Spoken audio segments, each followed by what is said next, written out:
ਨੂੰ ਵਾਹਿਗੁਰੂ ਜੀ ਕਾ ਖਾਲਸਾ ਵਾਹਿਗੁਰੂ ਜੀ ਕੀ ਫਤਿਹ। ਸ਼੍ਰੀ ਗੁਰੂ ਗ੍ਰੰਥ ਸਾਹਿਬ ਦੇ ਅੰਗ ਨੰਬਰ 205 ਤੇ ਉੱਤੋਂ ਚੌਥੀ ਪੰਕਤੀ ਹੈ, 3 ਨੰਬਰ ਤੋਂ ਬਾਅਦ। ਜਿਨ ਕੇ ਬੰਧਨ ਕਾਟੇ ਸਤਿਗੁਰ ਤਿਨ ਸਾਧ ਸੰਗਤ ਲਿਵ ਲਾਈ। ਮਾਇਆ ਦੇ ਬੰਧਨ ਨੇ, ਮੋਹ ਦੇ ਬੰਧਨ ਨੇ, ਵਿਸ਼ੇ ਵਿਕਾਰਾਂ ਦੇ ਬੰਧਨ ਨੇ, ਸਾਨੂੰ ਕਈ ਪ੍ਰਕਾਰ ਦੇ ਬੰਧਨ, ਜਿਨ੍ਹਾਂ ਦੇ ਗੁਰੂ ਮਹਾਰਾਜ ਨੇ ਬੰਧਨ ਕੱਟ ਦਿੱਤੇ, ਅੰਦਰ ਮੋਹ ਖਤਮ ਕਰਤੇ, ਵਿਸ਼ੇ ਵਿਕਾਰ ਖਤਮ ਕਰਤੇ ਨੇ, ਮਾਇਆ ਦਾ ਮੋਹ ਖਤਮ ਕਰਤਾ ਹੈ। ਤਿੰਨ ਸਾਧ ਸੰਗਤ ਲਿਵ ਲਾਈ। ਉਹਨਾਂ ਦੇ ਫਿਰ ਸਤ ਸੰਗ 'ਚ ਆ ਕੇ ਉਹਨਾਂ ਦੀ ਪਰਮਾਤਮਾ ਨਾਲ ਲਿਵ ਲੱਗ ਜਾਂਦੀ। ਹੁਣ ਤੁਹਾਡਾ ਪਰਮਾਤਮਾ ਨੇ ਕਿਰਪਾ ਕੀਤੀ ਆਪਣੇ 'ਤੇ, ਆਪਾਂ ਨੂੰ ਵੇਹਲ ਦਿੱਤੀ, ਕੋਈ ਰਿਸ਼ਤੇਦਾਰ ਨਹੀਂ ਭੇਜਿਆ, ਕੋਈ ਦੋਸਤ ਮਿੱਤਰ ਨਹੀਂ ਇਸ ਵੇਲੇ ਭੇਜਿਆ, ਨਹੀਂ ਤਾਂ ਅਚਾਨਕ ਕੋਈ ਰਿਸ਼ਤੇਦਾਰ ਆ ਜਾਏ ਤਾਂ ਵੀ ਘਰ ਰਹਿਣਾ ਪੈ ਜਾਂਦਾ, ਕੋਈ ਦੋਸਤ ਮਿੱਤਰ ਆ ਜਾਏ ਤਾਂ ਵੀ ਰਹਿਣਾ ਪੈ ਜਾਂਦਾ ਹੈ, ਜਾਂ ਘਰ 'ਚ ਕੋਈ ਢਿੱਲਾ ਮੱਠਾ ਹੋ ਗਿਆ ਤਾਂ ਵੀ ਰਹਿਣਾ ਪੈ ਜਾਂਦਾ ਹੈ। ਜਦੋਂ ਸਭ ਕੁਝ ਠੀਕ ਹੋਵੇ, ਪਰਮਾਤਮਾ ਅੰਦਰੋਂ ਪ੍ਰੇਰਨਾ ਕਰੇ, ਤਾਂ ਹੀ ਮਨੁੱਖ ਇਸ ਸਤਸੰਗ 'ਚ ਆਉਂਦਾ ਹੈ। ਅਤੇ ਫਿਰ ਜੇ ਸਤਸੰਗ 'ਚ ਆਉਂਦਾ ਹੈ, ਫਿਰ ਸਮਾਂ ਪਾ ਕੇ ਉਹਦੀ ਪਰਮਾਤਮਾ ਨਾਲ ਲਿਵ ਲੱਗ ਜਾਂਦੀ ਹੈ। ਪੰਜ ਜਨਾ ਮਿਲ ਮੰਗਲ ਗਾਇਆ, ਹਰ ਨਾਨਕ ਭੇਦ ਨਾ ਪਾਈ। ਪੰਜ ਜਨਾ ਸਾਡੇ 5 ਇੰਦਰੀਆਂ ਨੇ, ਸਾਡੇ 5 ਗਿਆਨ ਇੰਦਰੀਆਂ ਨੇ। ਅੱਖਾਂ ਰਾਹੀਂ ਗਿਆਨ ਹੁੰਦਾ ਹੈ, ਕੰਨਾਂ ਰਾਹੀਂ ਸਾਨੂੰ ਗਿਆਨ ਹੁੰਦਾ ਹੈ, ਕਿਉਂ ਦੇਖ ਕੇ ਵੀ ਗਿਆਨ ਹੁੰਦਾ, ਸੁਣ ਕੇ ਵੀ ਗਿਆਨ ਹੁੰਦਾ, ਸੁੰਘ ਕੇ ਵੀ ਗਿਆਨ ਹੁੰਦਾ, ਰਸਨਾ ਨਾਲ ਵੀ ਜੀਭ ਵੀ ਗਿਆਨ ਦਿੰਦੇ, ਕੌੜਾ ਮਿੱਠਾ ਕਿਹੋ ਜਿਹਾ ਹੈ, ਹੱਥਾਂ ਨਾਲ ਹੀ ਪਤਲਾ ਨਰਮ ਹੈ ਕਿ ਸਖਤ ਹੈ। ਇਹ ਸਾਡੇ ਜਿਹੜੇ ਗਿਆਨ ਇੰਦਰੀ ਨੇ, 5 ਜਨਾ ਮਿਲ ਮੰਗਲ ਕਾ, ਮੰਗਲ ਦੇ ਖੁਸ਼ੀ ਦੇ ਗੀਤ। ਹੁਣ ਜਦ ਪਰਮਾਤਮਾ ਨਾਲ ਲਿਵ ਲੱਗ ਗਈ ਤਾਂ ਜਿਹੜੇ 5 ਗਿਆਨ ਇੰਦਰੀ ਸਨ, ਉਹ ਕਦੇ ਖੁਸ਼ ਹੋ ਗਏ ਅਤੇ ਉਹਨਾਂ ਨੇ ਪਰਮਾਤਮਾ ਦੇ ਗੀਤ ਗਾਏ। ਹਰ ਨਾਨਕ ਭੇਦ ਨਾ ਪਾਈ। ਫਿਰ ਇਸ ਮਨੁੱਖ ਦੇ ਵਿੱਚ ਅਤੇ ਪਰਮਾਤਮਾ ਦੇ ਵਿੱਚ ਫਿਰ ਕੋਈ ਭੇਦ ਨਹੀਂ ਰਹਿੰਦਾ, ਇੱਕ ਰੂਪ ਹੋ ਜਾਂਦੇ ਹਨ। ਮੇਰੇ ਰਾਮ ਰਾਏ ਇਨ ਬਿਦ ਮਿਲੇ ਗੁਸਾਈ। ਹੇ ਮੇਰੇ ਪਰਮਾਤਮਾ, ਇਸ ਤਰੀਕੇ ਨਾਲ ਰੱਬ ਮਿਲਦਾ। ਉੱਪਰ ਜਿਹੜਾ ਤਰੀਕਾ ਦੱਸਿਆ ਹੋਇਆ ਹੈ ਕਿ ਗੁਰੂ ਮਹਾਰਾਜ ਕਿਰਪਾ ਕਰਦਾ ਹੈ, ਫਿਰ ਮਨੁੱਖ ਦੇ ਬੰਧਨ ਕੱਟਦਾ ਹੈ, ਮਨੁੱਖ ਸਤਸੰਗ 'ਚ ਆਉਂਦਾ ਹੈ, ਉੱਥੇ ਫਿਰ ਨਾਮ ਜਪਦਾ ਹੈ, ਫਿਰ ਜਿਹੜਾ ਹੈ ਇਹਦੀ ਲਿਵ ਲੱਗਦੀ ਹੈ, ਫਿਰ ਇਹਨੂੰ ਪਰਮਾਤਮਾ ਦੀ ਪ੍ਰਾਪਤੀ ਹੁੰਦੀ ਹੈ। ਸੋ ਇਸ ਤਰੀਕੇ ਨਾਲ ਪਰਮਾਤਮਾ ਦੀ ਪ੍ਰਾਪਤੀ ਹੁੰਦੀ ਹੈ। ਸਹਿਜ ਭਇਆ ਭ੍ਰਮ ਖਿਨ ਮੈਂ ਨਾਠਾ, ਮਿਲ ਜੋਤੀ ਜੋਤ ਸਮਾਈ। ਫਿਰ ਸਹਿਜ ਅਵਸਥਾ ਆ ਜਾਂਦੀ ਹੈ। ਸਹਿਜ ਅਵਸਥਾ ਜਿੱਥੇ ਮਨ ਅਡੋਲ ਹੋ ਜਾਂਦਾ ਹੈ। ਦੁੱਖ ਆਓ, ਸੁੱਖ ਆਓ, ਖੁਸ਼ੀ ਆਓ, ਗਮੀ ਆਓ, ਅਮੀਰੀ ਆਓ, ਗਰੀਬੀ ਆਓ, ਮਨ ਡੋਲਦਾ ਨਹੀਂ। ਹੁਣ ਤਾਂ ਥੋੜ੍ਹੀ ਖੁਸ਼ੀ ਆ ਜੇ ਅਸੀਂ ਨੱਚਦੇ ਟੱਪਦੇ ਹਾਂ, ਥੋੜ੍ਹਾ ਦੁੱਖ ਆ ਜੇ ਅਸੀਂ ਦੁਖੀ ਹੁੰਦੇ ਹਾਂ। ਫਿਰ ਇੱਕ ਐਸੀ ਅਵਸਥਾ ਆ ਜਾਂਦੀ ਜਿੱਥੇ ਅਡੋਲ ਅਵਸਥਾ, ਉਹਨੂੰ ਸਹਿਜ ਅਵਸਥਾ ਕਹਿੰਦੇ। ਸਹਿਜ ਅੰਦਰ ਪੈਦਾ ਹੋ ਜਾਂਦਾ ਹੈ, ਭਰਮ ਖਤਮ ਹੋ ਜਾਂਦਾ ਹੈ। ਮਿਲ ਜੋਤੀ ਜੋਤ ਸਮਾਈ। ਅਤੇ ਇਸ ਜੀਵ ਦੀ ਜੋਤ ਪਰਮਾਤਮਾ ਦੀ ਜੋਤ ਮਿਲ ਕੇ ਉਹਦੇ ਵਿੱਚ ਹੀ ਲੀਨ ਹੋ ਜਾਂਦੀ ਹੈ। ਗੌੜੀ ਮਹੱਲਾ ਪੰਜਵਾਂ। ਐਸੋ ਪਰਚੋ ਪਾਇਓ, ਕਰੀ ਕਿਰਪਾ ਦਇਆਲ ਬੀਠਲੇ, ਸਤਿਗੁਰ ਮੁਝੇ ਬਤਾਇਓ। ਪਰਚੋ ਪਿਆਰ ਨੂੰ ਕਹਿੰਦੇ ਨੇ। ਕਹਿੰਦੇ ਪੂਜਾ ਅਕਾਲ ਪੁਰਖ ਕੀ, ਪਰਚਾ ਸ਼ਬਦ ਦਾ, ਦੀਦਾਰ ਖਾਲਸੇ ਦਾ। ਦਸਮ ਪਾਤਸ਼ਾਹ ਕਹਿੰਦੇ ਪੂਜਾ ਕਰਨੀ ਸੀ ਅਕਾਲ ਪੁਰਖ ਦੀ ਕਰਨੀ, ਕਿਸੇ ਦੇਵੀ ਦੇਵਤੇ ਦੀ ਕੋਈ ਪੂਜਾ ਨਹੀਂ ਕਰਨੀ, ਪਰਮਾਤਮਾ ਦੀ ਪੂਜਾ ਕਰਨੀ। ਪਿਆਰ ਬਾਣੀ ਨਾਲ ਪਾਉਣਾ ਹੈ, ਪਰਚਾ ਸ਼ਬਦ ਦਾ, ਬਾਣੀ ਨਾਲ ਪਿਆਰ ਪਾਉਣਾ ਹੈ।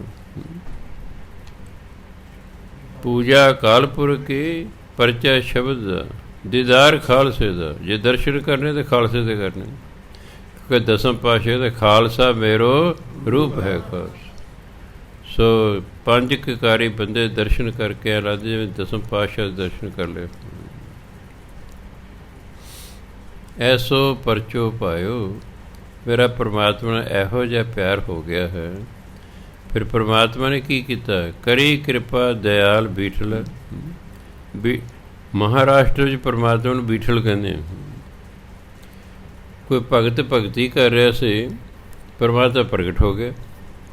ਉਹਨੇ ਕਹਿੰਨੂੰ ਉਹ ਆਪ ਤੇ ਧਰਤੀ 'ਤੇ ਬੈਠਾ ਵੀ ਕਿਸੇ ਰੱਬ ਨੂੰ ਕਿੱਥੇ ਬਿਠਾਵਾਂ। ਇੱਧਰ ਉੱਧਰ ਵੇਖਦੇ ਇੱਕ ਇੱਟ ਪਈ ਸੀ, ਉਹਨੇ ਇੱਟ ਲਿਆ ਕੇ ਰੱਖਦੀ, ਕਹਿੰਦੇ ਮਹਾਰਾਜ ਜੀ ਇਸ 'ਤੇ ਬੈਠੋ।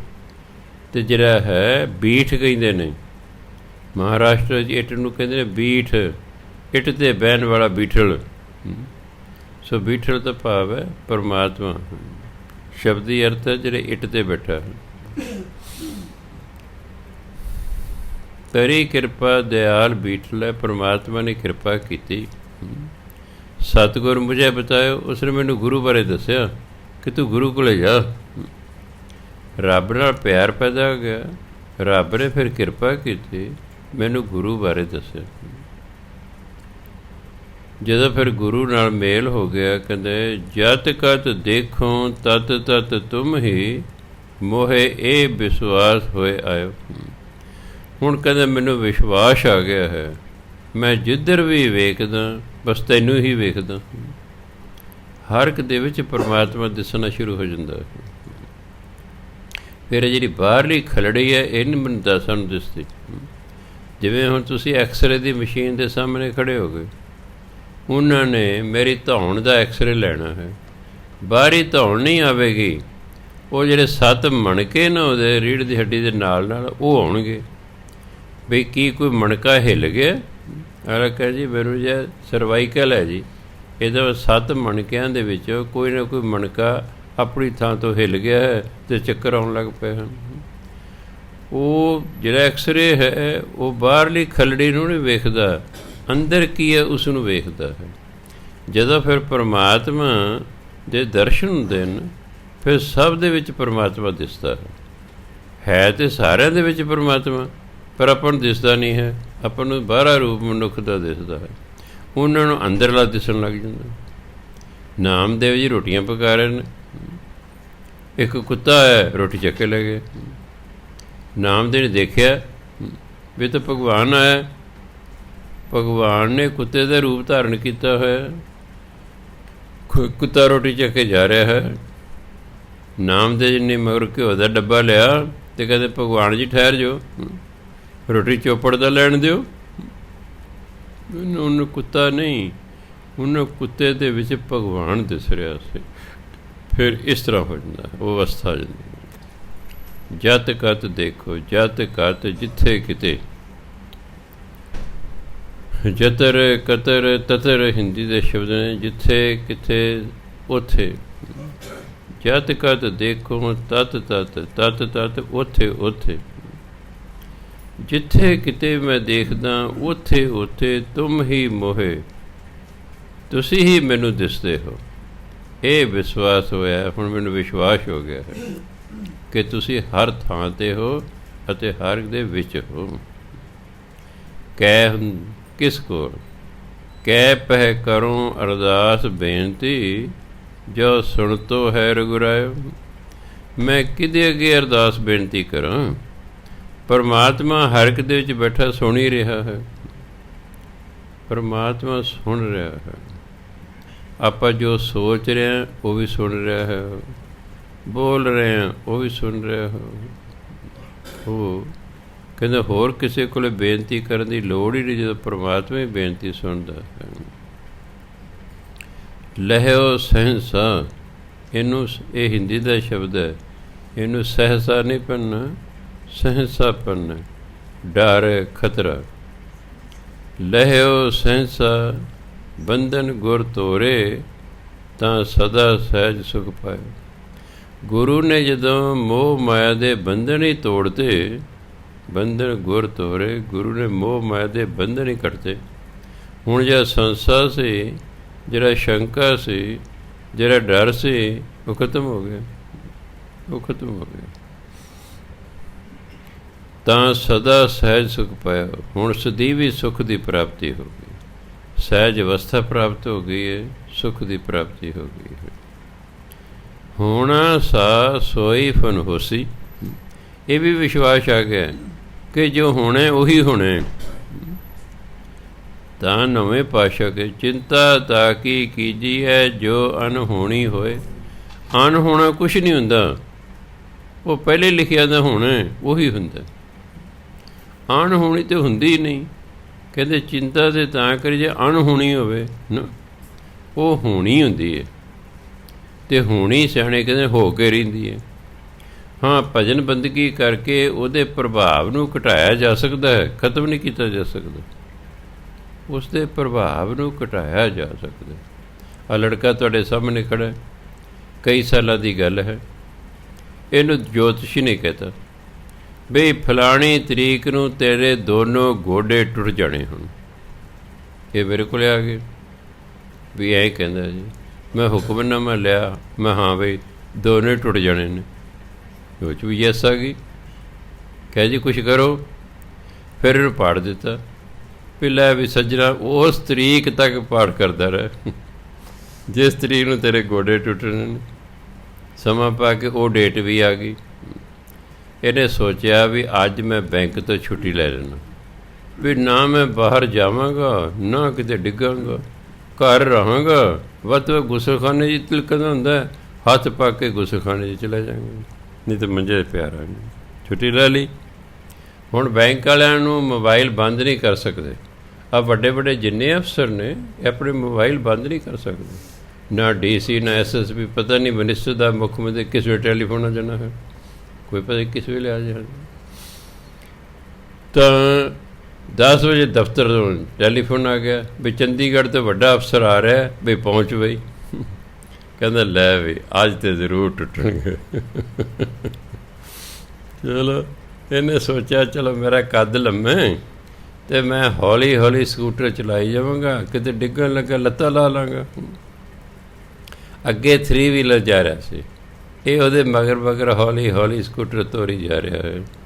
3 ਵੀਲਰ ਦੇ ਅੱਗੇ ਆ ਗਿਆ ਕੁੱਤਾ, ਉਹਨੇ ਇੱਕਦਮ ਬ੍ਰੇਕਾਂ ਲਾਤੀਆਂ।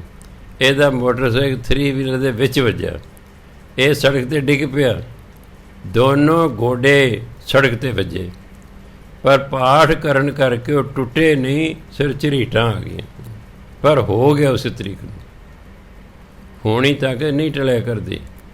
ਅਸੀਂ ਭਜਨ ਬੰਦਗੀ ਕਰਕੇ ਉਹਦੇ ਪ੍ਰਭਾਵ ਨੂੰ ਘਟਾ ਵਧਾ ਸਕਦੇ ਹਾਂ, ਹੋਣੀ ਨੂੰ ਟਾਲ ਨਹੀਂ ਸਕਦੇ। ਸੋ ਤਾਂ ਕਹਿੰਦੇ ਨੇ ਜੋ ਹੋਣੇ ਉਹ ਹੋਣੇ ਹੀ ਹੋਣੇ। ਫਿਰ ਹੁਣ ਸੁੱਖ ਅਤੇ ਦੁੱਖ ਕਾਹਦਾ, ਉਹ ਤਾਂ ਜੇ ਆਉਣੇ ਫਿਰ ਆਉਣੇ ਹੀ ਆਉਣੇ। ਫਿਰ ਸੁਖੀ ਰਹੋ ਚਾਹੇ ਦੁਖੀ ਰਹੋ, ਰੋਈ ਜਾਓ ਚਾਹੇ ਪਿੱਟੀ ਜਾਓ, ਜਿਹੜਾ ਆਉਣਾ ਫਿਰ ਆਉਣਾ ਹੀ ਆਉਣਾ। ਫਿਰ ਸੁੱਖ ਦੁੱਖ ਬਹੁਤਾ ਮਹਿਸੂਸ ਨਹੀਂ ਹੁੰਦਾ ਕਿ ਇਹ ਤਾਂ ਆਉਣਾ ਹੀ ਆਉਣਾ ਸੀ। ਅਸੀਂ ਦੁਖੀ ਕਿਉਂ ਹੁੰਦੇ ਹਾਂ ਕਿ ਇਹ ਕਿਉਂ ਆਇਆ। ਬੰਦਾ ਦੁੱਖ ਤੋਂ ਇਸ ਲਈ ਦੁਖੀ ਹੈ ਕਿ ਦੁੱਖ ਕਿਉਂ ਆਇਆ। ਦੁੱਖ ਨਹੀਂ ਸੀ ਆਉਣਾ ਚਾਹੀਦਾ, ਉਹ ਆ ਗਿਆ, ਇਸ ਲਈ ਅਸੀਂ ਦੁਖੀ ਹਾਂ। ਜੇ ਪਤਾ ਵੀ ਠੀਕ ਹੈ ਇਹਨੇ ਤਾਂ ਆਉਣਾ ਹੀ ਆਉਣਾ ਸੀ, ਅਤੇ ਬੰਦਾ ਫਿਰ ਉਸ ਨੂੰ ਹੌਲੀ ਹੌਲੀ ਸਹਿਣ ਕਰ ਲੈਂਦਾ ਹੈ। ਤਾਂ ਕਹਿੰਦੇ ਹੋਣਾ ਸਾ ਸੋਈ ਫੁਨ ਹੋਸੀ, ਸੁੱਖ ਦੁੱਖ ਕਹਾਂ ਦਿਖਾਇਓ। ਜੋ ਹੋਣਾ ਸੀ ਉਹੀ ਹੋਣਾ, ਇਸ ਲਈ ਸੁੱਖ ਦੁੱਖ ਕਿੱਥੇ ਦੇਖਣ ਨੂੰ ਹੈ। ਭਾਵ ਹੁਣ ਸੁੱਖ ਦੁੱਖ ਮਹਿਸੂਸ ਕਰਨ ਦੀ ਲੋੜ ਨਹੀਂ। ਖੰਡ ਬ੍ਰਹਿਮੰਡ ਕਾ ਏਕੋ ਠਾਣਾ, ਗੁਰ ਪਰਦਾ ਖੋਲ ਦਿਖਾਇਓ। ਗੁਰੂ ਮਹਾਰਾਜ ਨੇ ਮੇਰਾ ਅਗਿਆਨਤਾ ਦਾ ਪਰਦਾ ਦੂਰ ਕਰ ਦਿੱਤਾ। ਜਿਉਂ ਹੀ ਅਗਿਆਨਤਾ ਦਾ ਪਰਦਾ ਲਿਆ, ਕੀ ਦੇਖਦਾ ਕਿ ਖੰਡਾਂ ਬ੍ਰਹਿਮੰਡਾਂ ਵਿੱਚ ਸਭ 'ਚ ਪਰਮਾਤਮਾ ਵਸਦਾ ਹੈ। ਕੋਈ ਐਸੀ ਥਾਂ ਨਹੀਂ ਜਿੱਥੇ ਪਰਮਾਤਮਾ ਨਹੀਂ ਵਸਦਾ, ਉਹਦਾ ਹੀ ਸਭ ਟਿਕਾਣਾ ਸਭ ਥਾਵਾਂ 'ਤੇ। ਨੌ ਨਿਧ ਨਾਮ ਨਿਧਾਨ ਇੱਕ ਠਾਈ, ਤਾਂ ਬਾਹਰ ਕੈਠਿਆ ਜਾਏ। 9 ਨਿਧੀਆਂ ਅਤੇ ਨਾਮ ਦਾ ਖਜ਼ਾਨਾ। ਨਾਮ ਨਿਧਾਨ, ਪਰਮਾਤਮਾ ਨੂੰ ਨਾਮ ਨਿਧਾਨ ਵੀ ਕਹਿੰਦੇ ਨੇ।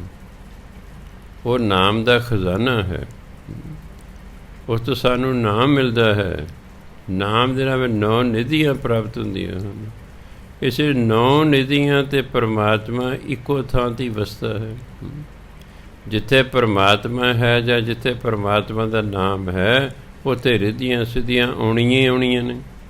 ਜੇ ਤੁਸੀਂ ਨਾਮ ਜਪੀ ਜਾਂਦੇ ਹੋ, ਜਪੀ ਜਾਂਦੇ ਹੋ, ਜਪੀ ਜਾਂਦੇ ਹੋ, ਤਾਂ ਰਿੱਧੀਆਂ ਸਿੱਧੀਆਂ ਵੀ ਮਿਲਣਗੀਆਂ, ਰੱਬ ਵੀ ਮਿਲੇਗਾ।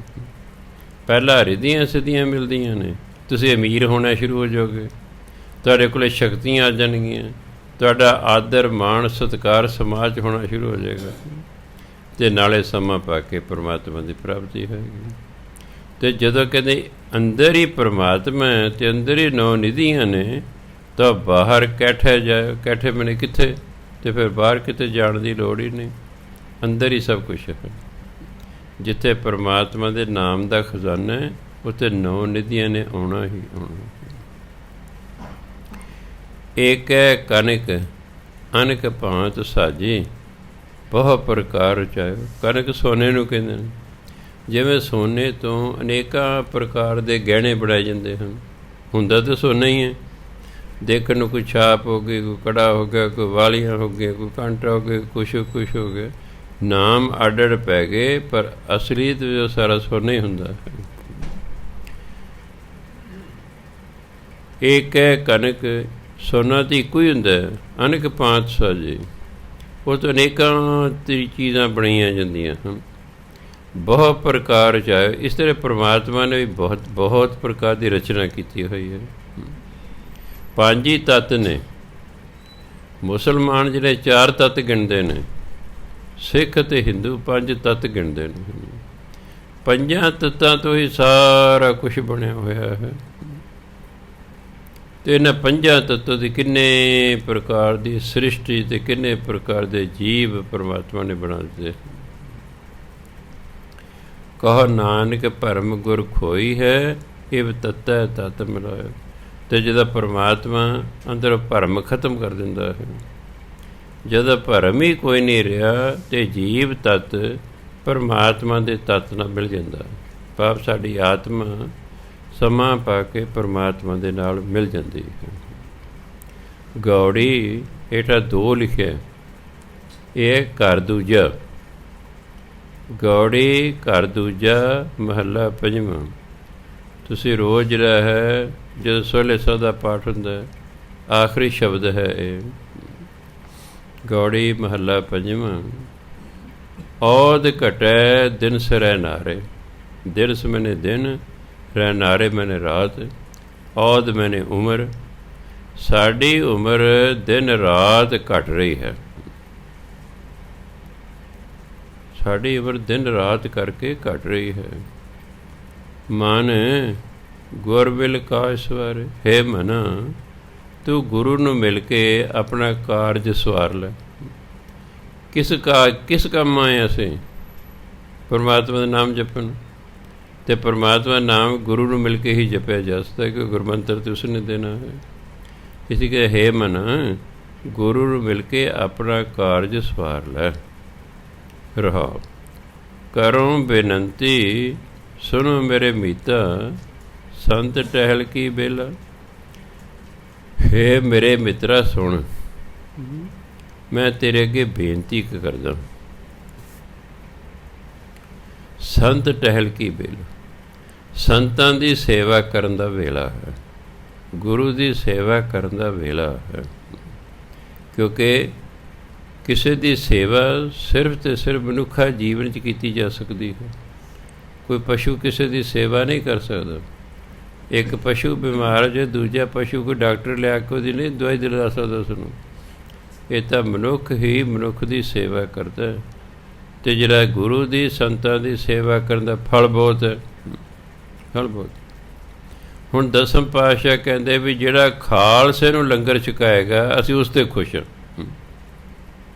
ਅਸੀਂ ਉਸ 'ਤੇ ਖੁਸ਼ ਹਾਂ ਜੋ ਖਾਲਸੇ ਨੂੰ ਲੰਗਰ ਛਕਾਏਗਾ। ਹੁਣ ਸਵਾਲ ਪੈਦਾ, ਖਾਲਸੇ ਨੂੰ ਕਿਉਂ ਛਕਾਇਆ ਜੀ? ਕੀ ਕਿਸੇ ਗਰੀਬ ਨੂੰ ਨਹੀਂ ਛਕਾ ਸਕਦੇ? ਨਹੀਂ, ਕਹਿੰਦੇ ਖਾਲਸੇ ਦੀ ਕਮਾਈ ਬਹੁਤ ਹੁੰਦੀ ਹੈ। ਜਦੋਂ ਤੁਹਾਡਾ ਲੰਗਰ ਛਕੇਗਾ, ਤੁਹਾਡੇ ਲਈ ਅਰਦਾਸ ਕਰੇਗਾ। ਆਮ ਲੋਕ ਤੁਹਾਡੇ ਘਰੋਂ ਰੋਟੀ ਖਾ ਕੇ ਚਲੇ ਜਾਂਦੇ ਨੇ, ਕੋਈ ਅਰਦਾਸ ਨਹੀਂ ਕਰਦਾ ਤੁਹਾਡੇ ਲਈ। ਕਿਸੇ ਸੰਤ ਮਹਾਤਮਾ ਨੂੰ ਤੁਸੀਂ ਰੋਟੀ ਖਵਾ ਕੇ ਦੇਖੋ, ਉਹ ਅਰਦਾਸ ਕਰੇਗਾ ਮਗਰੋਂ। ਅਗਲੇ ਦੀ ਕਮਾਈ ਹੁੰਦੀ ਹੈ, ਉਹ ਕਮਾਈ ਦੇ ਵਿੱਚ ਉਹ ਅਰਦਾਸ ਕਰ ਰਿਹਾ ਅਤੇ ਫਿਰ ਭਲਾ ਹੁੰਦਾ ਪਰਿਵਾਰ ਦਾ। ਇਸ ਲਈ ਪਰਿਵਾਰ ਪੰਜ ਪਿਆਰਿਆਂ ਨੂੰ ਜਾਂ ਸੰਤਾਂ ਮਹਾਤਮਾ ਸੱਦ ਕੇ ਲੰਗਰ ਪਾਣੀ ਛਕਾਉਂਦੇ ਨੇ। ਅਤੇ ਦਸਮ ਪਾਤਸ਼ਾਹ ਦਾ ਹੁਕਮ ਹੈ ਕਿ ਜੇ ਤੁਸੀਂ ਲੰਗਰ ਛਕਾਉਣਾ ਹੈ ਤਾਂ ਫਿਰ ਖਾਲਸੇ ਨੂੰ ਛਕਾਉਣਾ ਹੈ, ਫਿਰ ਖਾਲਸੇ ਨੂੰ ਛਕਾਉਣਾ। ਇਸ ਲਈ ਕਹਿੰਦੇ ਇਹ ਸੰਤਾਂ ਦੀ ਸੇਵਾ ਕਰਨ ਦਾ ਵੇਲਾ ਹੈ। ਕਹਿੰਦੇ ਮਨੁੱਖਾ ਜੀਵਨ ਇਹਾਂ ਮੈਨੇ ਇੱਥੇ ਲੋਕ, ਇਸ ਲੋਕ ਵਿੱਚ ਊਹਾਂ ਹੁੰਦਾ ਪਰਲੋਕ। ਇਹਾਂ ਖਾੜ ਚਲੋ ਹਰ ਲਾਹਾ, ਲਾਹਾ ਮੈਨੇ ਲਾਭ। ਇੱਥੇ ਲਾਭ ਖੱਟ ਕੇ ਜਾਓ, ਸੇਵਾ ਕਰਕੇ ਜਾਓ, ਸਿਮਰਨ ਕਰਕੇ ਜਾਓ। ਫਿਰ ਕੀ ਹੋਏਗਾ? ਆਗੇ ਬਸਨ ਸੁਹੇਲਾ। ਫਿਰ ਮਰਨ ਤੋਂ ਬਾਅਦ ਜਿੱਥੇ ਤੁਸੀਂ ਜਾ ਕੇ ਰਹੋਗੇ ਉੱਥੇ ਤੁਸੀਂ ਸੁਖੀ ਰਹੋਗੇ। ਸੁਹੇਲਾ ਮੈਨੇ ਸੁਖੀ, ਉੱਥੇ ਤੁਸੀਂ ਸੁਖੀ ਰਹੋਗੇ। ਇਹ ਸੰਸਾਰ ਵਿਕਾਰ ਸੈਂਸੇ ਮੈਂ ਤਰਿਓ ਬ੍ਰਹਮ ਗਿਆਨੀ।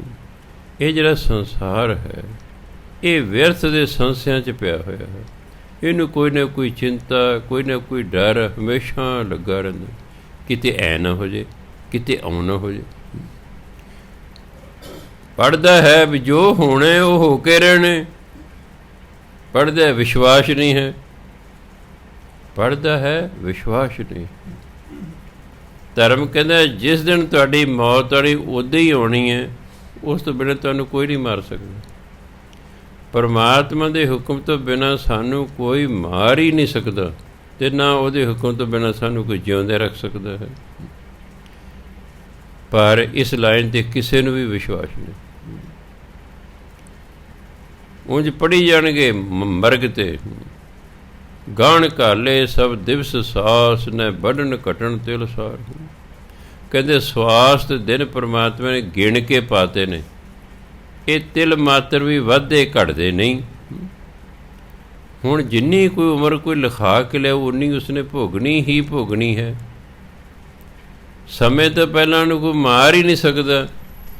ਪਰ ਕਹਿੰਦੇ ਸਾਰੇ ਨੇ ਇਸ 'ਤੇ ਵਿਸ਼ਵਾਸ ਕਿਸੇ ਨੂੰ ਵੀ ਨਹੀਂ।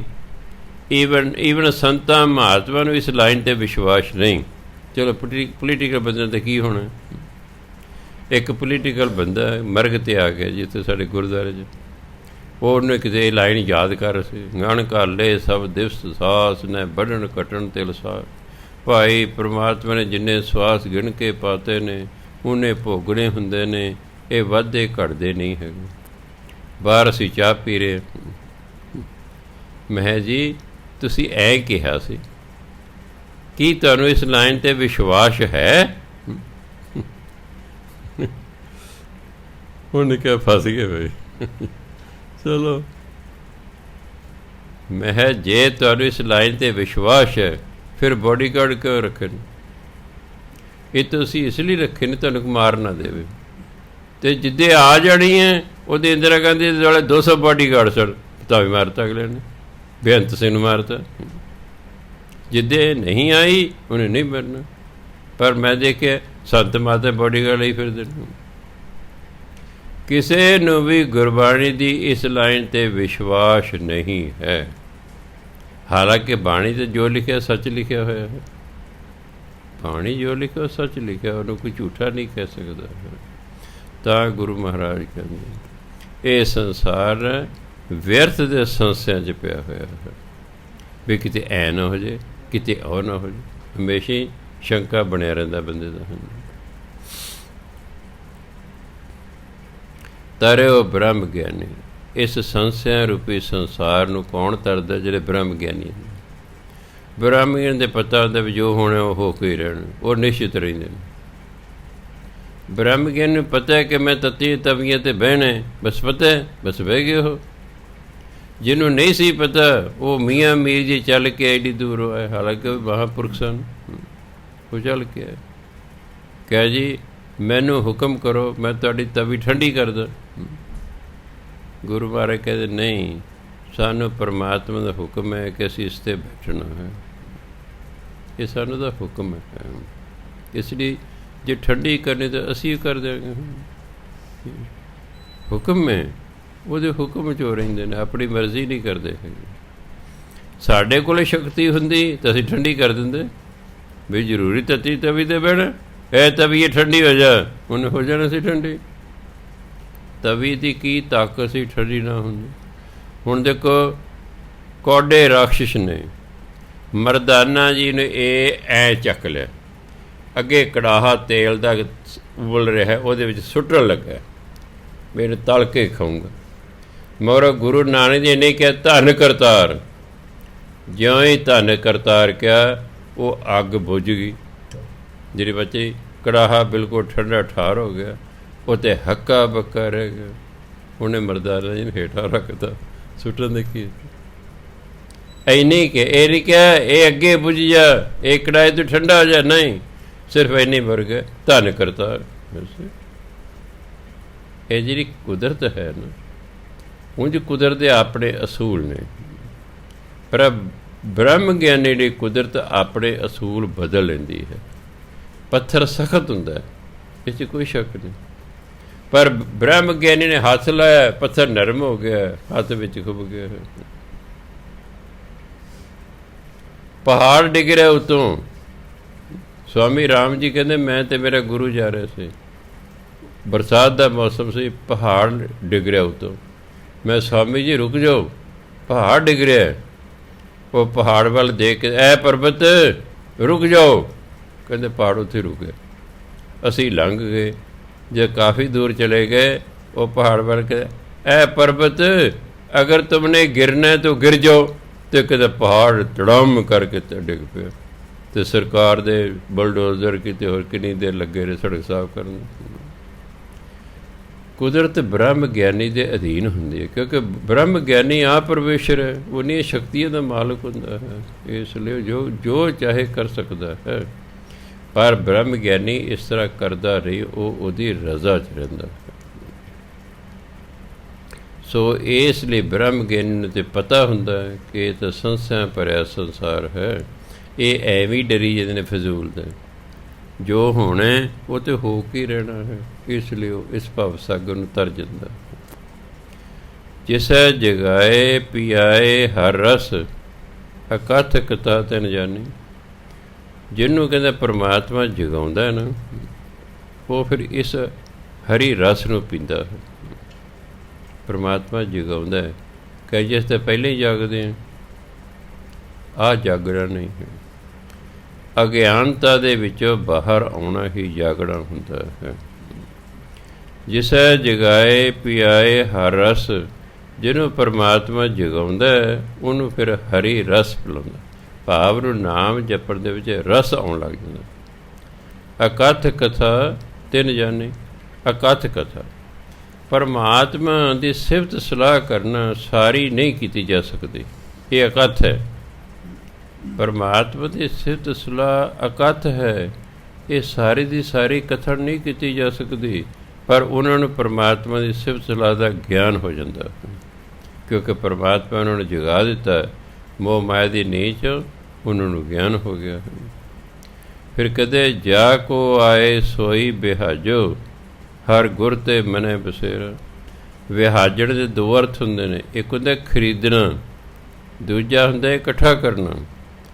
ਜਾ ਕੋ ਆਏ, ਤੁਸੀਂ ਜਿਸ ਲਈ ਆਏ ਹੋ, ਸੋਈ ਵਿਹਾਜੋ, ਉਹੀ ਖਰੀਦੋ।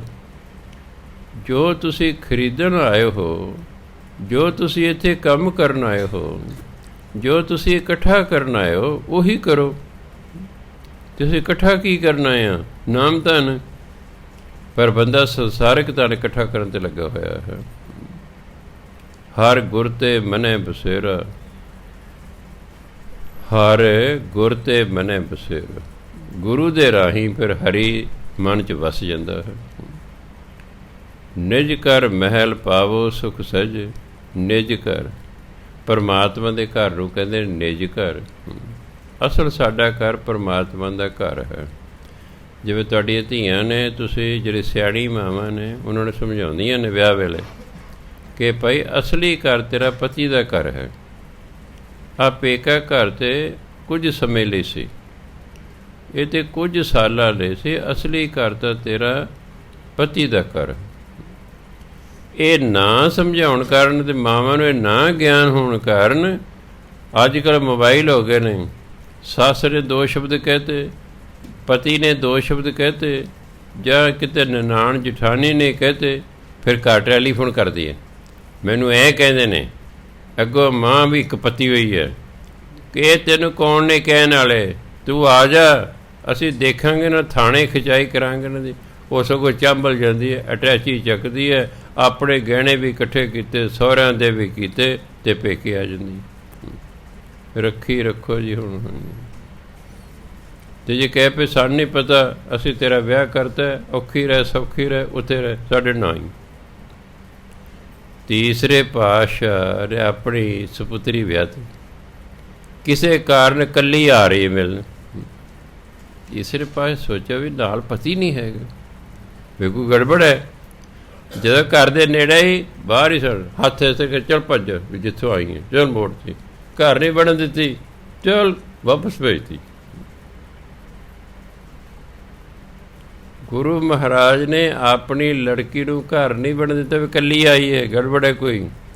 ਅਗਲੀ ਵਾਰ ਨਾਲ ਫਿਰ ਜੇਠਾ ਆਏ, ਨਾਲ ਪਤੀ ਆ ਰਿਹਾ ਹੈ, ਫਿਰ ਕਹੇ ਆਓ ਜੀ, ਜੀ ਆਇਆਂ ਨੂੰ, ਫਿਰ ਕਿ ਨਾਲ ਪਤੀ ਹੈ ਨਾ, ਫਿਰ ਠੀਕ ਹੈ। ਸੋ ਇਸ ਲਈ ਕੱਚੀ ਲੜਕੀ ਇਕੱਲੀ ਆਉਂਦੀ ਨਾ, ਉਹਨੂੰ ਕਿਹਾ ਭੱਜ ਜਾ ਜਿੱਥੋਂ ਆਈ ਹੈ।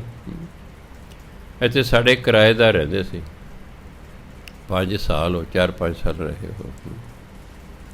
ਰਾਤੀ 10 ਕੁ ਵਜੇ ਇੱਕ ਆਇਆ ਪ੍ਰਾਹੁਣਾ, ਉਹਨਾਂ ਦਾ ਦਰਵਾਜ਼ਾ ਖੜਕਾਇਆ, ਮੈਂ ਖੋਲ੍ਹਿਆ, ਮੈਂ ਹਾਂਜੀ ਕਿਹਨੂੰ ਮਿਲਣਾ, ਕਿ ਅਸੀਂ ਸਰਦਾਰ ਦਰਸ਼ਨ ਸਿੰਘ ਨੂੰ ਕਿਰਾਏਦਾਰ। ਮੈਨੂੰ ਆਵਾਜ਼ ਮਾਰੀ, ਕੋਈ ਪ੍ਰਾਹੁਣਾ ਆਇਆ ਤੁਹਾਨੂੰ ਮਿਲਣ। ਉਹ ਗਿਆ, ਦੇਖਿਆ ਤਾਂ ਮੇਰਾ ਜੀਜਾ ਹੈ। ਰਾਤ ਨੂੰ 10 ਵਜੇ, ਸਰਦੀਆਂ ਦੇ ਮੌਸਮ, ਸ਼ਰਾਬ ਪੀਤੀ ਹੋਈ ਹੈ। ਰਿਕਸ਼ੇ ਵਾਲੇ ਨੂੰ ਕਹਿੰਦਾ ਇਹਨੂੰ ਕਿੱਥੋਂ ਲੈ ਕੇ ਆਏ? ਕਹਿੰਦੀ ਬੱਸ ਸਟੈਂਡ ਤੋਂ। ਕਹਿੰਦੇ ਕਿੰਨੇ ਰੁਪਏ ਲਏ? 10 ਰੁਪਏ। ਕਹਿੰਦੇ ਆ ਲੈ 10 ਰੁਪਏ ਹੋਰ, ਇਹਨੂੰ ਜਿੱਥੋਂ ਲਏ ਉੱਥੇ ਲੈ ਜਾਓ। ਆਪਣੇ ਜੀਜੇ ਨੂੰ ਰਾਤ ਨੂੰ ਘਰ ਨਹੀਂ ਵੜਨ ਦਿੱਤਾ, ਕੋਈ ਪਰਵਾਹ ਨਹੀਂ ਕੀਤੀ। ਮੇਰੀ ਘਰ ਨਾਰਾਜ਼ ਨਾਲ ਮੇਰੇ ਭਰਾ ਨੂੰ ਤੋਂ ਵੜਨ ਦਿੱਤਾ। ਸ਼ਰਾਬ ਪੀ ਕੇ, ਇਹਨੂੰ ਪਤਾ ਸੀ ਅੰਮ੍ਰਿਤਧਾਰੀ ਹਾਂ, ਸ਼ਰਾਬ ਪੀ ਕੇ ਆ ਗਏ। 3-4 ਮਹੀਨਿਆਂ ਬਾਅਦ ਇੱਕ ਜੋਗੀ ਰੰਗ ਦੇ ਕੱਪੜੇ ਪਾਏ ਹੋਏ ਆ ਗਿਆ ਜੀ। ਮੈਂ ਜੀ ਕਿਹਨੂੰ ਮਿਲਣਾ? ਕਿ ਦਰਸ਼ਨ ਸਿੰਘ ਨਾਲ ਮਿਲਣਾ। ਮੈਨੂੰ ਆਵਾਜ਼ ਮਾਰੀ, ਹਾਂਜੀ ਆਓ ਜੀ ਜੀਜਾ ਜੀ, ਆਓ ਜੀ, ਆ ਜਾਓ ਆ ਜਾਓ। ਫਿਰ ਅੰਦਰ ਲੱਗੇ, ਹਾਂ ਹੋ ਬਣ ਗਿਆ ਨਾ ਬੰਦਾ। ਐਵੇਂ ਜਵਾਕਾਂ ਨੂੰ, ਕੁੜੀਆਂ ਨੂੰ ਚਮਲਾ ਰੱਖਿਆ ਮਾਵਾਂ ਨੇ, ਆਪ ਵੀ ਦੁਖੀ ਹੁੰਦੀਆਂ, ਅਗਲੇ ਘਰ ਨੂੰ ਵੀ ਦੁਖੀ ਕਰਨਾ, ਕੁੜੀ ਨੂੰ ਵੀ ਜਿਹੜਾ ਹੈ ਦੁਬਾਰਾ ਦੂਜੀ ਵਾਰੀ ਵਹਿੰਦੇ ਰਹੋ, ਤੀਜੀ ਵਾਰੀ ਵਿਆਹੁੰਦੇ ਰਹੋ। ਪਰ ਕਹ ਜਿੱਥੋਂ ਆਈ ਉੱਥੇ ਚਲੇ ਜਾਓ, ਖਬਰਦਾਰ ਆਈ ਤਾਂ ਬਸ ਆਪੇ ਠੀਕ ਹੋ ਜਾਓ। ਹੋਰ ਉੱਥੇ ਕੀ ਹੈ ਫਿਰ? ਤਾਂ ਕਹਿੰਦੇ ਗੁਰੂ ਮਹਾਰਾਜ, ਨਿਜ ਘਰ ਮਹਿਲ ਪਾਵੋ ਸੁਖ ਸਹਿਜੇ। ਫਿਰ ਤੁਹਾਨੂੰ ਆਪਣਾ ਨਿਜ ਘਰ ਪ੍ਰਾਪਤ ਹੋ ਜਾਏਗਾ। ਜਿਹੜਾ ਅਸਲੀ ਘਰ ਹੈ ਪਰਮਾਤਮਾ ਦਾ ਘਰ, ਉਹ ਤੁਹਾਨੂੰ ਪ੍ਰਾਪਤ ਹੋ ਜਾਏਗਾ। ਫਿਰ ਸਹਿਜੇ ਹੀ ਸੁੱਖ ਦੀ ਪ੍ਰਾਪਤੀ ਹੋ ਜਾਏਗੀ। ਬੋਹਰ ਨਾ ਹੋਏਗਾ ਫਿਰ ਦੁਬਾਰਾ ਜਨਮ ਨਹੀਂ ਲੈਣਾ ਪਏਗਾ, ਫਿਰ ਦੁਬਾਰਾ ਨਹੀਂ ਚੱਕਰ ਲਾਉਣਾ ਪਏਗਾ, ਦੁਬਾਰਾ ਜਨਮ ਨਹੀਂ ਲੈਣਾ ਪਏਗਾ। ਅੰਤਰ ਜਾਮੀ ਪੁਰਖ ਵਿਧਾਤੇ, ਸ਼ਰਧਾ ਮਨ ਕੀ ਪੂਰੇ। ਹੇ ਪਰਮਾਤਮਾ, ਤੂੰ ਤੇ ਅੰਤਰ ਜਾਮੀ ਹੈ, ਤੂੰ ਤੇ ਵਿਧਾਤਾ ਹੈ, ਤੂੰ ਤੇ ਰਚਨ ਵਾਲਾ ਹੈ, ਤੂੰ ਤੇ ਸੰਸਾਰ ਬਣਾਉਣ ਵਾਲਾ ਹੈ, ਤੂੰ ਤੇ ਸਭ ਦੇ ਵਿੱਚ ਬਿਰਾਜਮਾਨ ਹੈ। ਸ਼ਰਧਾ ਦੀ ਇੱਛਾ, ਮੇਰੇ ਮਨ ਦੀ ਇੱਛਾ ਪੂਰੀ ਕਰ ਦੇ। ਕਹਿੰਦੇ ਮੇਰੇ ਮਨ ਦੀ ਇੱਕ ਇੱਛਾ ਪੂਰੀ ਕਰ ਦੇ। ਉਹ ਕੀ ਇੱਛਾ? ਨਾਨਕ ਦਾਸ ਇਹੀ ਸੁਖ ਮੰਗੈ, ਮੋਕੋ ਕਰ ਸੰਤਨ ਕੀ ਤੂਰ। ਸੁਖ ਮਨ ਇੱਛਾ ਮੇਰੀ, ਕਹਿੰਦੇ ਇੱਕੋ ਹੀ ਇੱਛਾ ਹੈ। ਮੈਂ ਤੇ ਇੱਕੋ ਹੀ ਮੰਗਦਾ ਹਾਂ ਕਿ ਮੈਨੂੰ ਸੰਤਾਂ ਦੀ ਚਰਨ ਧੂੜ ਬਣਾ ਦੇ, ਮੈਨੂੰ ਸੰਤਾਂ ਦੀ ਚਰਨ ਧੂੜ ਬਖਸ਼ ਦੇ। ਕਹਿੰਦਾ ਮੈਂ ਤੇਰੇ ਤੋਂ ਆਹੀ ਚੀਜ਼ ਮੰਗਦਾ ਹਾਂ, ਹੋਰ ਕੁਛ ਨਹੀਂ ਮੰਗਿਆ। ਵੀ ਨਿਮਰਤਾ ਸਹਿਤ ਮੈਂ ਸੰਤਾਂ ਦੀ ਸੰਗਤ ਕਰਾਂ, ਬਸ ਮੈਨੂੰ ਤਾਂ ਆਹ ਬਖਸ਼ਿਸ਼ ਮੇਰੇ 'ਤੇ ਕਰ ਦੇ। ਇਹ ਬੜਾ ਪ੍ਰਸਿੱਧ ਸ਼ਬਦ ਹੈ। ਇਹ ਜਦ ਸਵੇਲੇ ਸਦਾ ਪਾਠ ਹੁੰਦਾ, ਸੁਖ ਹਾਸਲ ਕਰਦੇ ਹਾਂ, ਉਦੋਂ ਗਾਉਂਦੇ ਨੇ। ਆਪਾਂ ਵੀ ਇਹਨੂੰ ਗਾ ਕੇ ਦੇਖਦੇ ਹਾਂ। ਗੌੜੀ ਮਹੱਲਾ ਪੰਜਵਾਂ। ਔਦ ਕਟੈ ਦਿਨ ਸਰੈ ਨਾਰੇ, ਔਦ ਕਟੈ ਦਿਨ ਸਰੈ ਨਾਰੇ, ਔਦ ਕਟੈ ਦਿਨ ਸਰੈ ਨਾਰੇ, ਔਦ ਕਟੈ ਦਿਨ ਸਰੈ ਨਾਰੇ। ਮਨ ਗੁਰ ਮਿਲ ਕਾਜ ਸਵਾਰੇ, ਮਨ ਗੁਰ ਮਿਲ ਕਾਜ ਸਵਾਰੇ, ਮਨ ਗੁਰ ਮਿਲ ਕਾਜ ਸਵਾਰੇ, ਮਨ ਗੁਰ ਮਿਲ ਕਾਜ ਸਵਾਰੇ। ਕਰੂੰ ਬੇਨੰਤੀ ਸੁਣ ਮੇਰੇ ਮੀਤਾ, ਕਰੂੰ ਬੇਨੰਤੀ ਸੁਣ ਮੇਰੇ ਮੀਤਾ, ਸੁਣ ਮੇਰੇ ਮੀਤਾ, ਕਰੂੰ ਬੇਨੰਤੀ ਸੁਣ ਮੇਰੇ ਮੀਤਾ। ਸੰਤ ਟਹਿਲ ਕੀ ਬੇਲਾ, ਸੰਤ ਟਹਿਲ ਕੀ ਬੇਲਾ, ਸੰਤ ਟਹਿਲ ਕੀ ਬੇਲਾ, ਸੰਤ ਟਹਿਲ ਕੀ ਬੇਲਾ। ਇਹਾਂ ਖਾਟ ਚਲੋ ਹਰ ਲਾਹ, ਇਹਾਂ ਖਾਟ ਚਲੋ ਹਰ ਲਾਹ, ਇਹਾਂ ਖਾਟ ਚਲੋ ਹਰ ਲਾਹ, ਇਹਾਂ ਖਾਟ ਚਲੋ ਹਰ ਲਾਹ। ਆਗੇ ਬਸਨ ਸੁਹੇਲਾ, ਆਗੇ ਬਸਨ ਸੁਹੇਲਾ, ਆਗੇ ਬਸਨ ਸੁਹੇਲਾ, ਆਗੇ ਬਸਨ ਸੁਹੇਲਾ।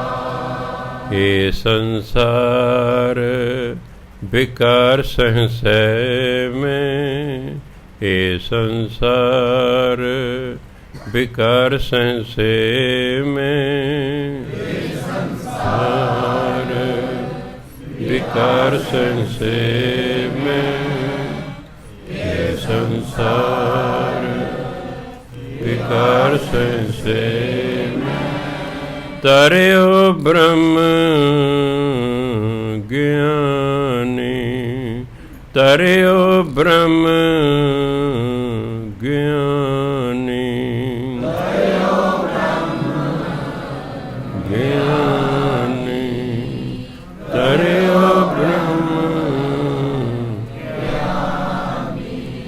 ਜਿਸੈ ਜਗਾਏ ਪਿਆਏ ਹਰ ਰਸ, ਜਿਸੈ ਜਗਾਏ ਪਿਆਏ ਹਰ ਰਸ, ਜਿਸੈ ਜਗਾਏ ਪਿਆਏ ਹਰ ਰਸ, ਜਿਸੈ ਜਗਾਏ ਪਿਆਏ ਹਰ ਰਸ।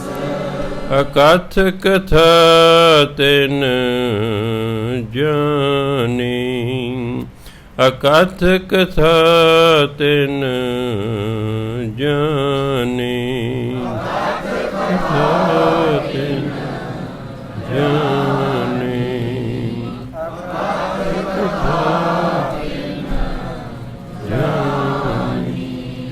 ਜਾ ਕੋ ਆਏ ਸੋਈ ਵਿਹਾਜੋ, ਜਾ ਕੋ ਆਏ ਸੋਈ ਵਿਹਾਜੋ, ਜਾ ਕੋ ਆਏ ਸੋਈ ਵਿਹਾਜੋ, ਜਾ ਕੋ ਆਏ ਸੋਈ ਵਿਹਾਜੋ।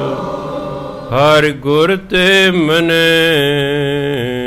ਬਸੇਰਾ, ਹਰਿ ਗੁਰ ਤੇ ਮਨੈ ਬਸੇਰਾ, ਹਰਿ ਗੁਰ ਤੇ ਮਨੈ ਬਸੇਰਾ, ਸ਼ਬਦ ਗੁਰ ਤੇ ਮਨੈ ਬਸੇਰਾ।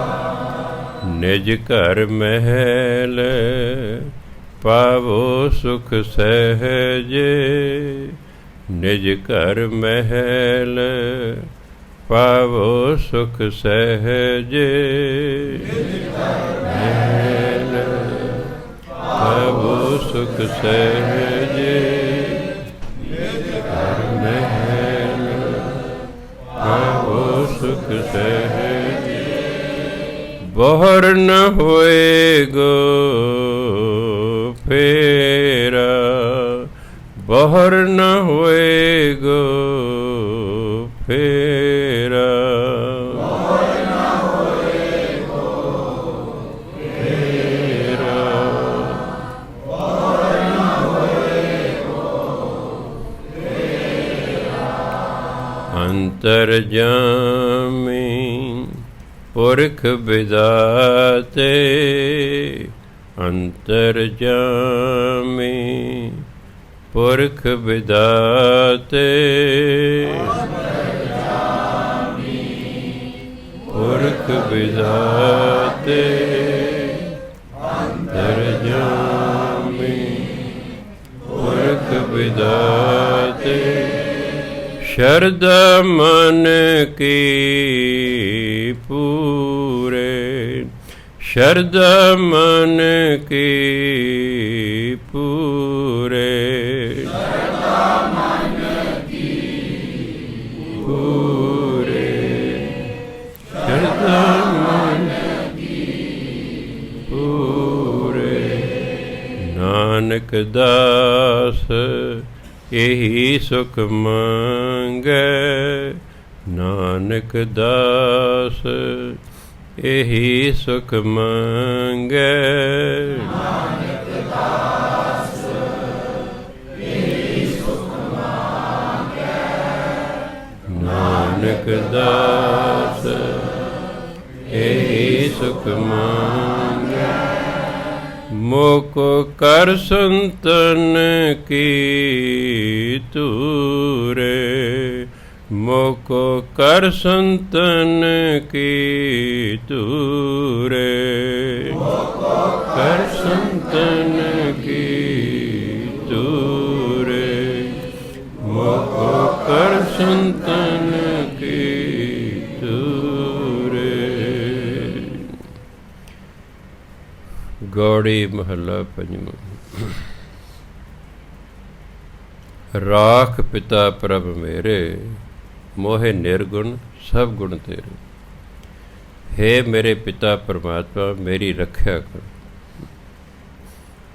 ਕਾਮ ਤੋਂ, ਕ੍ਰੋਧ ਤੋਂ, ਲੋਭ ਤੋਂ, ਮੋਹ ਤੋਂ, ਅਹੰਕਾਰ ਤੋਂ, ਵਿਸ਼ੇ ਵਿਕਾਰਾਂ ਤੋਂ, ਮੋਹ ਮਾਇਆ ਤੋਂ। ਰਾਖ ਪਿਤਾ ਪ੍ਰਭ ਮੇਰੇ, ਮੋਹਿ ਨਿਰਗੁਣ, ਮੈਂ ਨਿਰਗੁਣ ਹਾਂ, ਮੇਰੇ 'ਚ ਕੋਈ ਗੁਣ ਨਹੀਂ ਹੈ। ਸਭ ਗੁਣ ਤੇਰੇ, ਸਾਰੇ ਗੁਣ ਤੇ ਤੇਰੇ ਵਿੱਚ ਨੇ, ਮੇਰੇ 'ਚ ਕੋਈ ਗੁਣ ਨਹੀਂ ਹੈ। ਪੰਚ ਬਿਖਾਦੀ ਏਕ ਗਰੀਬਾ, ਰੱਖੋ ਰੱਖਣ ਹਾਰੇ। ਹਿੰਦੀ ਦਾ ਸ਼ਬਦ ਹੈ ਵਿਸ਼ਾਦੀ, ਜਿਹੜੇ ਲੜਾਈ ਝਗੜਾ ਕਦੇ ਝਗੜਾਲੂ। ਇਹ ਪੰਜ ਕਦੇ ਝਗੜਾਲੂ ਨੇ, ਕਾਮ, ਕ੍ਰੋਧ, ਲੋਭ, ਮੋਹ, ਹੰਕਾਰ। ਇਹ ਕੋਈ ਨਾ ਕੋਈ ਝਗੜਾ ਬਖੇੜਾ ਖੜਾ ਕਰੀ ਰੱਖਦੇ ਨੇ। ਇੱਕ ਗਰੀਬਾ, ਮੈਂ ਵਿਚਾਰਾ ਇਕੱਲਾ,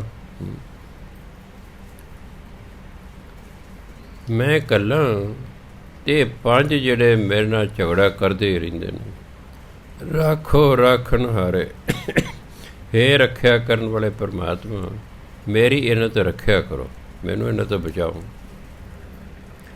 ਖੇਦ ਕਰੇ ਅਰ ਬਹੁਤ ਸੰਤਾਵੇਂ, ਆਇਓ ਸ਼ਰਨ ਤੁਹਾਰੇ।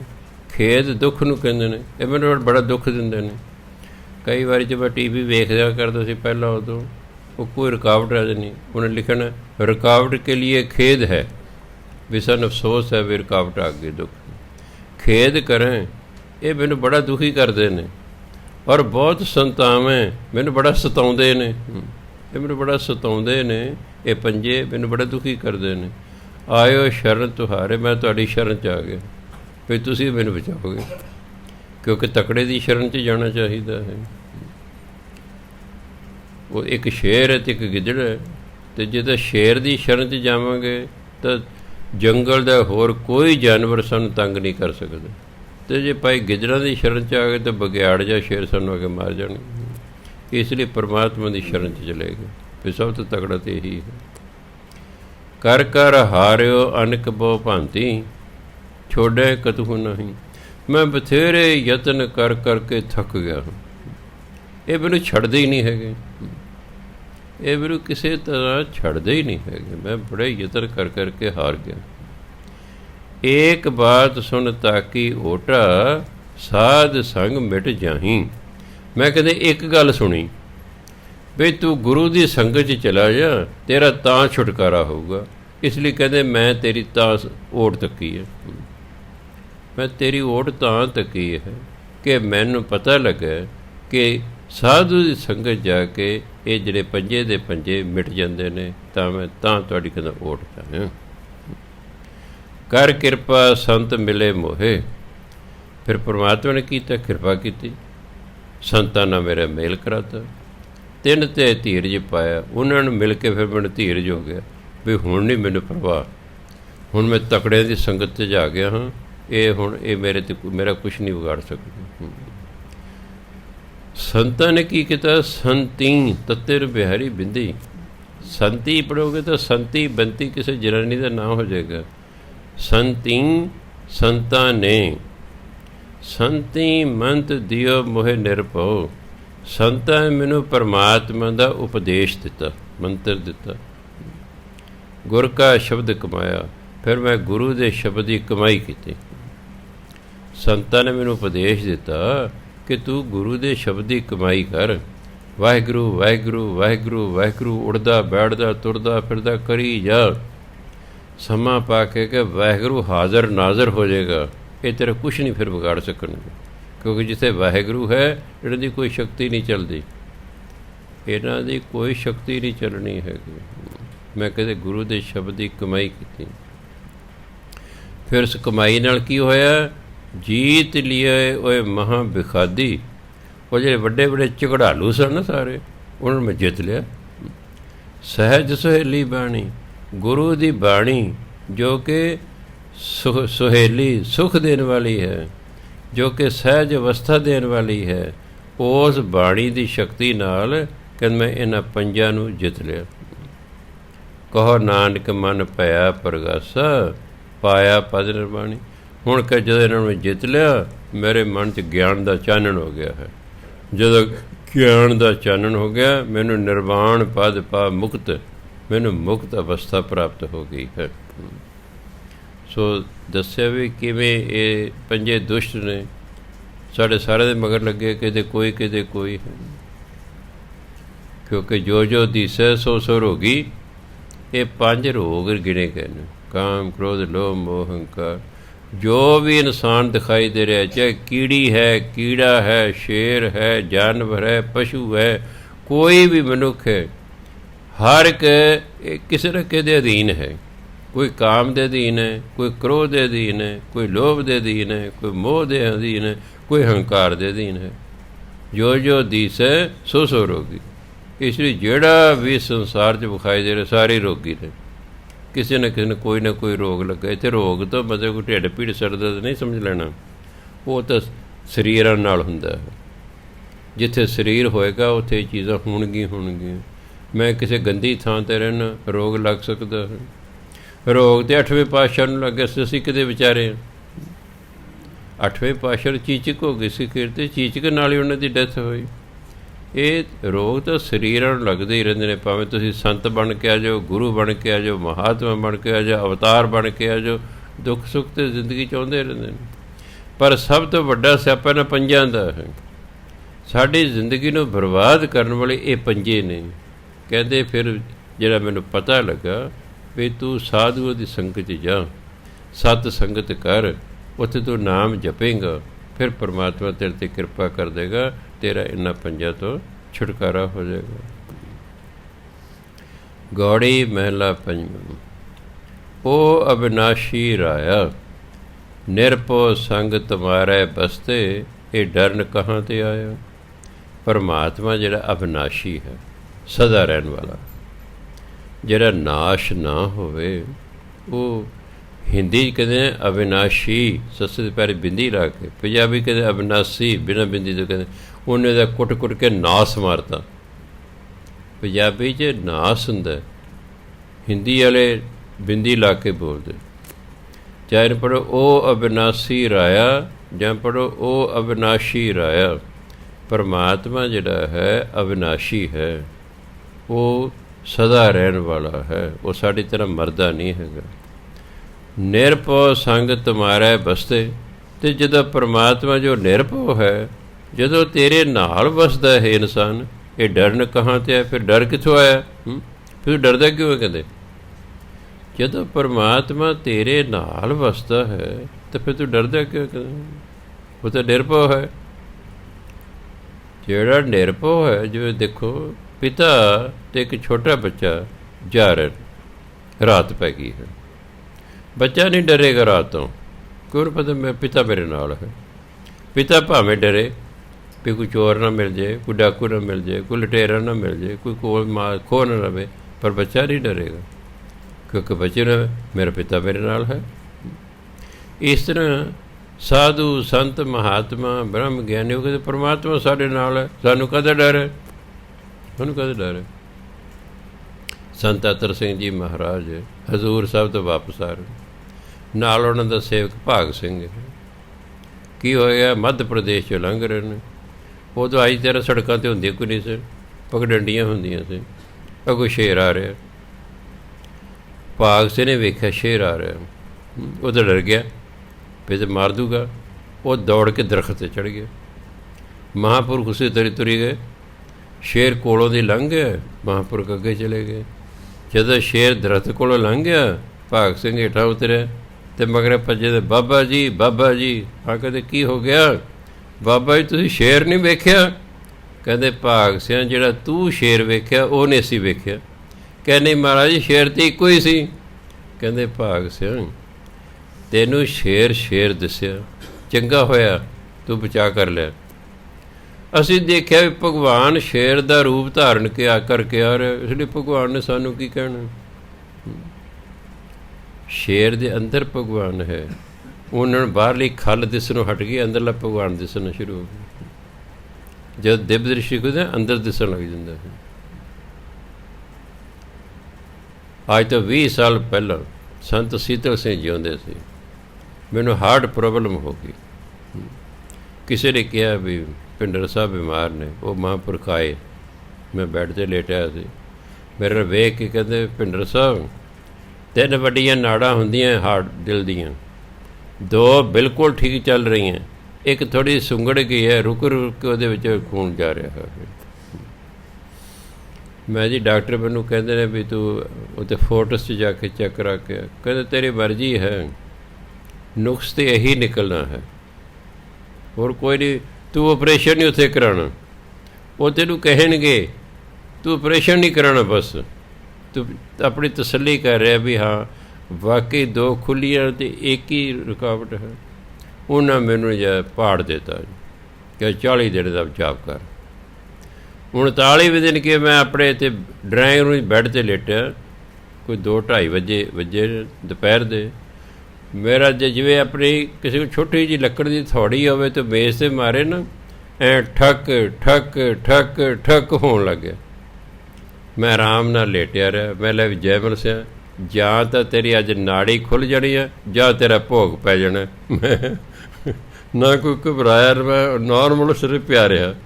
2-3 ਮਿੰਟ ਉਹ ਠੱਕ ਠੱਕ ਹੁੰਦੀ ਮੈਨੂੰ ਸੁਣ ਰਹੀ ਹੈ, ਉਹ ਹਟ ਗਈ।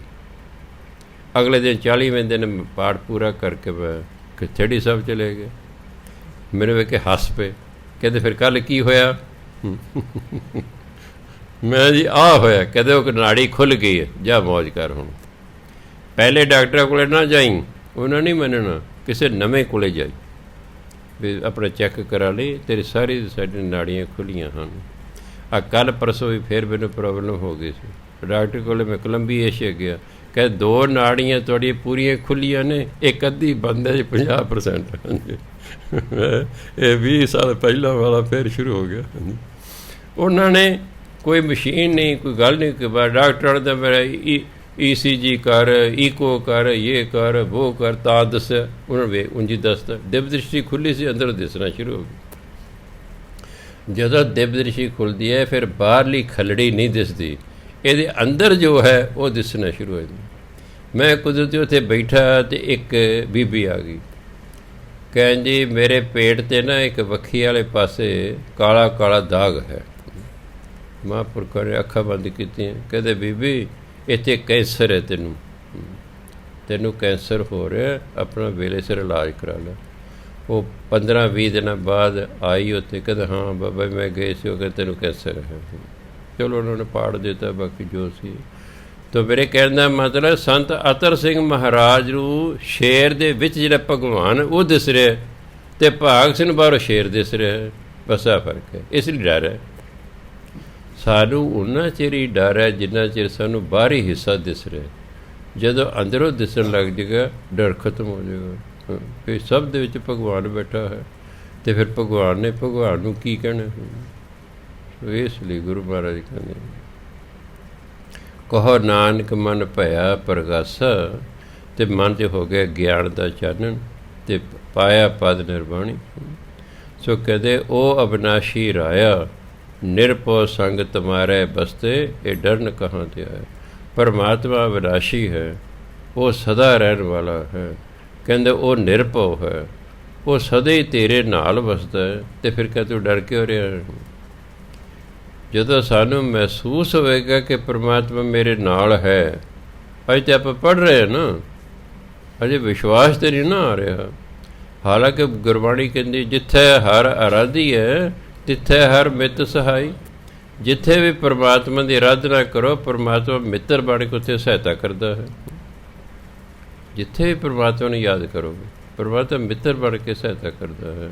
ਸੋ ਜਦੋਂ ਫਿਰ ਵਿਸ਼ਵਾਸ ਇਹ ਵੱਜ ਜਾਏਗਾ, ਇਸ ਅਵਸਥਾ 'ਤੇ ਅਸੀਂ ਪਹੁੰਚ ਜਾਵਾਂਗੇ, ਫਿਰ ਸਾਡਾ ਸਾਰਾ ਡਰ ਆਪਣੇ ਆਪ ਹੀ ਖਤਮ ਹੋ ਜਾਏਗਾ ਕਿ ਪਰਮਾਤਮਾ ਜੋ ਨਿਰਭਉ ਹੈ, ਜਿਹੜਾ ਕਿਸੇ ਤੋਂ ਨਹੀਂ ਡਰਦਾ ਹੈਗਾ, ਉਹ ਮੇਰੇ ਨਾਲ ਹੈ। ਜਦੋਂ ਮਹਾਨ ਸ਼ਕਤੀ ਨਾਲ ਹੋਵੇ, ਬੱਚੇ ਦੇ ਨਾਲ ਪਿਤਾ ਹੈ, ਬੱਚਾ ਨਹੀਂ ਡਰੇਗਾ ਕਿਉਂਕਿ ਉਹਦੇ ਨਾਲ ਪਿਤਾ ਹੈ। ਇਸ ਤਰ੍ਹਾਂ ਮਹਾਂਪੁਰਖਾਂ ਨੂੰ ਵਿਸ਼ਵਾਸ ਹੁੰਦਾ ਹੈ ਕਿ ਪਰਮਾਤਮਾ ਸਾਡੇ ਨਾਲ ਹੈ, ਸਾਨੂੰ ਕਿਸੇ ਦੀ ਕੋਈ ਪਰਵਾਹ ਨਹੀਂ ਹੈ। ਸਤਿਕਾਰਯੋਗ ਸਾਧ ਸੰਗਤ, ਸਮਾਂ ਹੋ ਗਿਆ। ਇੱਕ ਬੇਨਤੀ ਹੈ ਕਿ ਕੱਲ੍ਹ ਤੋਂ ਅਖੰਡ ਪਾਠ ਸਾਹਿਬ ਸ਼ੁਰੂ ਹੋਣੇ ਹਨ।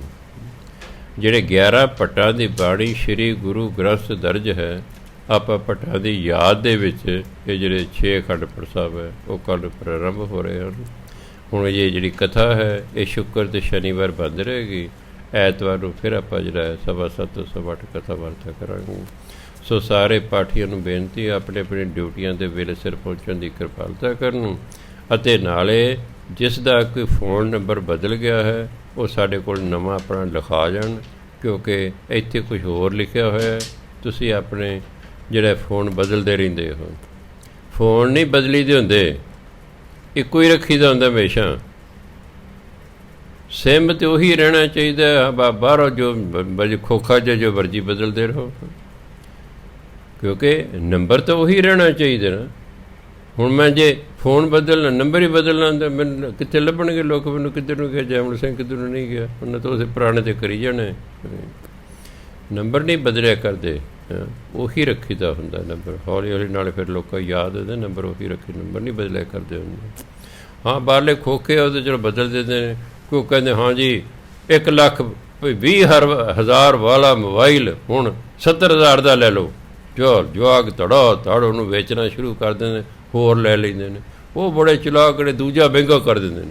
ਇੱਕ ਨੂੰ ਸਸਤਾ ਕਰਦਾ, ਦੂਜਾ ਮਹਿੰਗਾ। ਛੇਲੋ ਨੇ ਉਸੇ ਲਾਣੀ ਹੈ। ਦੁਕਾਨਦਾਰ ਹਮੇਸ਼ਾ ਬਾਣੀਆਂ ਹੁੰਦਾ, ਚਾਹੇ ਸਰਦਾਰ ਦੁਕਾਨਦਾਰ ਹੋਵੇ, ਸੋਚ ਬਾਣੀ ਵਾਲੀ ਹੁੰਦੀ ਹੈ। ਸਰਕਾਰ ਵੀ ਬਾਣੀ ਹੁੰਦੀ ਹੈ, ਚਾਹੇ ਜੱਟਾਂ ਦੀ ਸਰਕਾਰ ਹੋਵੇ, ਸਰਕਾਰ ਦੀ ਸੋਚ ਬਾਣੀ ਵਾਲੀ ਹੁੰਦੀ ਹੈ। ਆਪਣੇ ਨੂੰ ਘਾਟਾ ਨਹੀਂ ਪਾਉਂਦੇ ਹੈਗੇ। ਦੁਕਾਨਦਾਰ ਆਪਣੇ ਆਪ ਨੂੰ ਕਰਤੇ ਘਾਟਾ ਨਹੀਂ ਪਾਉਂਦਾ। ਸੇਲ ਲਾ ਦੇਗਾ, हाँ जी 30% छूट, 50% छूट, 70% छूट। ਉਹ ਜਿੰਨੇ 70 ਛੱਡਦੇ ਬਾਕੀ ਐਕਚੁਅਲੀ 30 ਰੁਪਏ ਦੇ ਕੱਪੜਾ ਸੀ। ਉਹ ਪਹਿਲਾਂ ਲੋਕਾਂ ਦੀ ਛਿੱਲ ਲਾਈ ਗਏ, 30 ਰੁਪਏ ਦਾ ਕੱਪੜਾ 100 ਰੁਪਏ 'ਚ ਵੇਚੀ ਗਏ। ਹੁਣ ਦੇਖਿਆ ਸੀਜ਼ਨ ਬਦਲਿਆ, ਚੱਲ ਜਿੰਨਾ ਲੱਗਾ ਉਨਾ ਹੀ ਸਹੀ, ਉਹੀ ਸਹੀ। ਐਕਚੁਅਲੀ ਉਨੇ ਦੀ ਸੀ ਉਹ, ਬਾਕੀ ਤੁਹਾਡੀ ਛਿੱਲ ਲਾਉਂਦੇ ਰਹੋ 5-6 ਮਹੀਨੇ। ਹਾਂਜੀ ਸੋ ਇਸ ਲਈ ਖੋ ਕੇ ਖਾ ਕੇ ਬਦਲਿਆ ਕਰੋ, ਵਿੱਚੋਂ ਨਾ ਬਦਲਿਆ ਕਰੋ। ਸਤਿਕਾਰਯੋਗ ਸਾਥ ਸਮਾਂ ਹੋ ਗਿਆ। ਵਾਹਿਗੁਰੂ ਜੀ ਕਾ ਖਾਲਸਾ ਵਾਹਿ